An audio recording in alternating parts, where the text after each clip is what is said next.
Working with hazardous materials in the lab requires a great deal of caution. An accident or miscalculation can have serious consequences. Fortunately, there are a number of indicators that warn us when we're about to encounter one of these substances. Labels provide basic warnings about the contents of a specific container. Signs posted on storage cabinets make us aware of the hazards that certain groups of chemicals present. But to work as safely as possible, we need more information than labels and signs can provide. To get the full picture, we need to look at a substance's Material Safety Data Sheet. It's MSDS.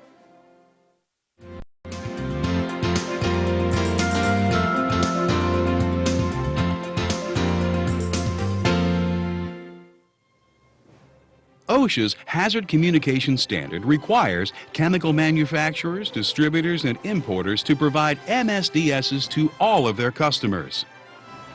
The MSDS contains information designed to protect us, so we need to read it before working with any chemical that we use. Material safety data sheets cover everything from the hazardous ingredients that are in a substance to the personal protective equipment that should be used when handling it. OSHA requires that all material safety data sheets contain the same basic information, but the way in which this information is put together is left up to the company that provides the MSDS. The American National Standards Institute, ANSI for short, has created a format that many companies follow. But if you look through a group of MSDSs, you can see that there is still no standard for the way the information is organized. So becoming familiar with its MSDS is the first step to working safely with a hazardous chemical.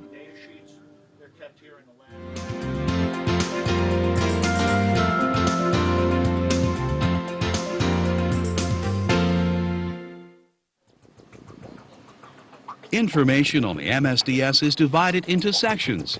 They cover a substance's product identification, hazardous ingredients, physical data, fire and explosion hazards, reactivity data, health hazards, spill, leak, and disposal procedures, personal protective information, and special precautions or other comments.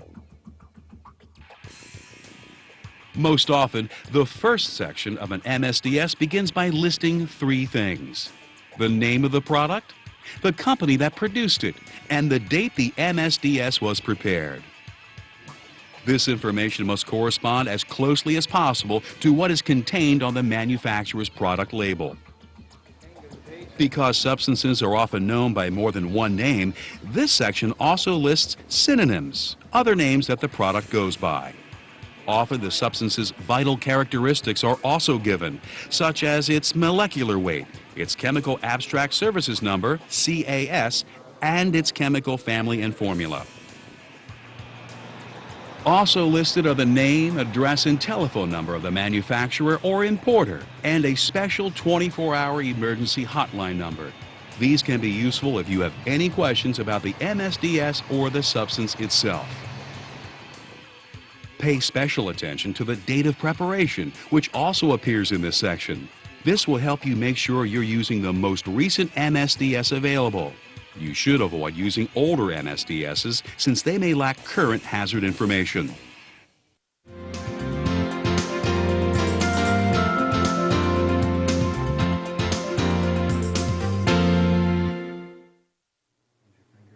Another important section in the MSDS is the one on hazardous ingredients. This section will warn you about the health hazards presented by the material itself as well as its ingredients. OSHA considers a substance a health hazard if there is at least one study that shows it can cause acute or chronic health effects in people who come into contact with it. The types of chemicals that OSHA considers to be hazardous include carcinogens, toxic or highly toxic agents, reproductive toxins, irritants, corrosives, sensitizers, nephrotoxins, neurotoxins, agents that act on the hematopoietic system, and materials that damage the lungs, skin, eyes, or mucous membranes. The MSDS will also caution you about the hazards of long-term exposure to the substance. Where exposure limits exist, it will provide a list of the levels that will allow you to work safely with a substance. In the absence of exposure limits, the MSDS must provide raw toxicity data. Unfortunately, this can be difficult to interpret. If you have questions, talk to your supervisor about the data and be careful. Additional precautions need to be taken if you have any doubt about the degree of danger presented by the substance. As you would expect, the product's ingredients are also addressed in this section. While a substance may have a number of ingredients, the MSDS is only required to list the ones that can be hazardous, and only if they fall under OSHA's 1% rule. This rule states that an ingredient must be listed if it has been determined to be a health hazard and if it makes up more than 1% of the substance. In these cases, both the chemical and common names of the ingredient must be given. Carcinogens are an exception to this rule. Because of the high degree of danger they present, carcinogens must be listed even if they make up as little as 0.1% of the substance. An ingredient must also be listed if there is evidence that it could somehow be released from the mixture in concentrations which exceed established limits of exposure. And finally, ingredients that present explosion or other physical hazards, such as flammables or organic peroxides, must be listed by name as well.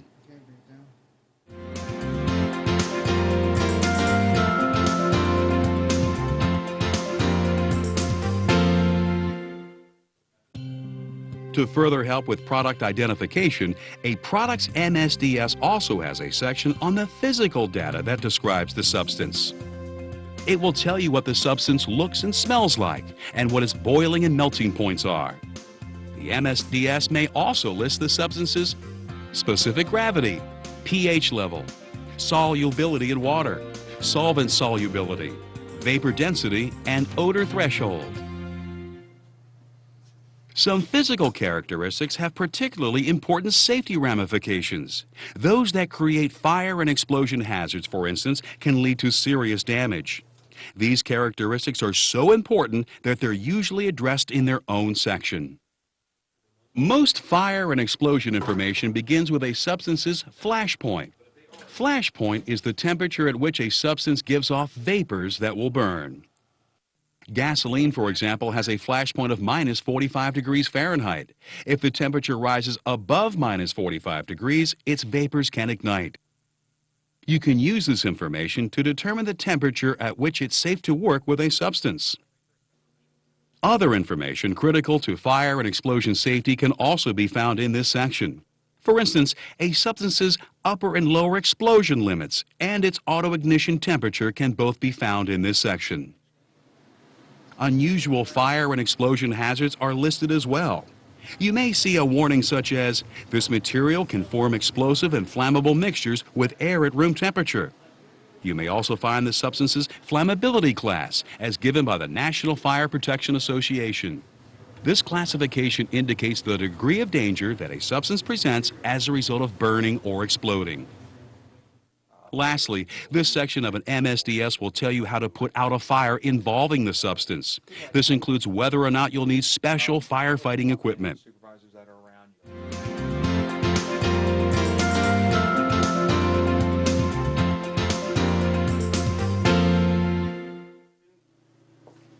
Before starting to work with any chemical, you need to know what conditions and other chemicals could cause dangerous reactions. Reviewing the reactivity section of an MSDS will help here. This section describes how a chemical reacts under conditions such as high temperatures or pressures, or when it's combined with other chemicals. The information in this section will include whether the material is naturally unstable or if it's only unstable under certain conditions. If the substance is incompatible with another class or family of chemicals, those will be listed as well. The MSDS will also show whether a substance has the potential to decompose or break down into other hazardous materials. Another concern that's addressed in this section is whether or not the substance can undergo hazardous polymerization. Of course, all of this information is provided so that you can take the appropriate safety measures when you're working with a substance. To help with this, the MSDS will tell you whether you should use special engineering controls like fume hoods or exhaust ventilation to protect you from harmful vapors. It will also review the safe work practices that should be employed when you use the chemical and what types of personal protection you'll need to work safely.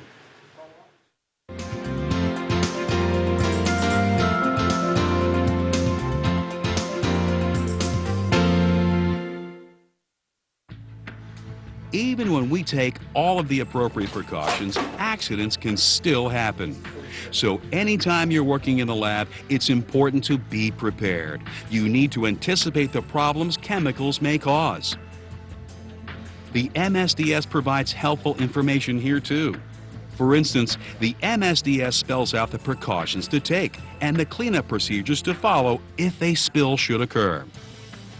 Reviewing this information before you begin to work will allow you to act quickly and effectively in the event of an accident. It's especially important to know what to do if you come into contact with a chemical. In this case, water is the first line of defense. Directions for first aid and emergency procedures are listed on the MSDS for each potential route of entry: skin contact, eye contact, ingestion, and inhalation.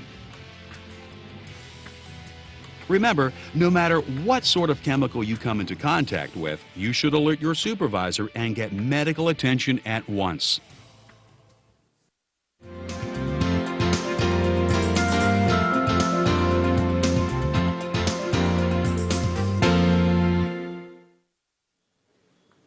When you're finished using a chemical, it's important to put it away properly.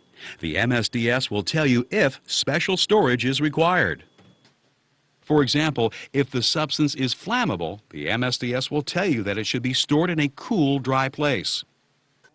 If you're packaging a substance for shipment, you should consult the MSDS for instructions as well. It will help you choose the right container and provide information critical to the shipping process. This will include the substance's proper Department of Transportation shipping name and hazard class, as well as its United Nations Chemical Identification Number, the UN number. And don't forget, when you're shipping a hazardous substance, be sure to include a copy of its MSDS. Remember, MSDSs are updated constantly. Even if you've been working with a substance for years, things change. So review the MSDS each time you begin to work with a chemical. The companies that provide the chemicals you work with have no idea what you plan to do with them. It's up to you to apply the information on a chemical's MSDS so that you can work with a substance safely. Let's review. The Material Safety Data Sheet is the ultimate source of information about a hazardous material. Know where MSDSs are kept in your lab.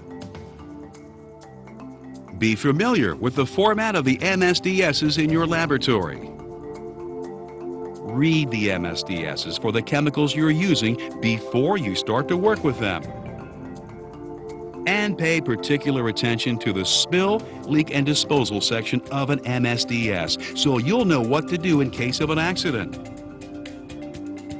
Working with hazardous chemicals can be dangerous, but by reading the MSDSs of the materials you're working with, you can help yourself and your lab stay safe.